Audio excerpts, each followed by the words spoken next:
scan to unlock SOVI and ace your tests.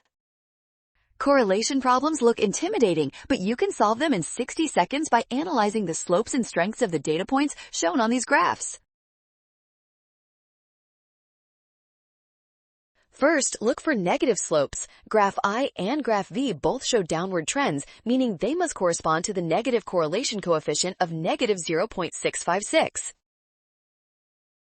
Next, find the strong positive correlation. Graph 3 shows a tight upward linear pattern which clearly matches the high positive value of 0.907. You got this!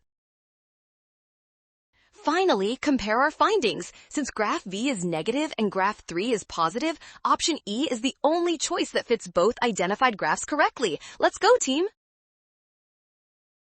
Smart move. Scan the code. You can learn better with SOVI. Avoid mixing up signs. Always check the slope sign and the tightness of the data.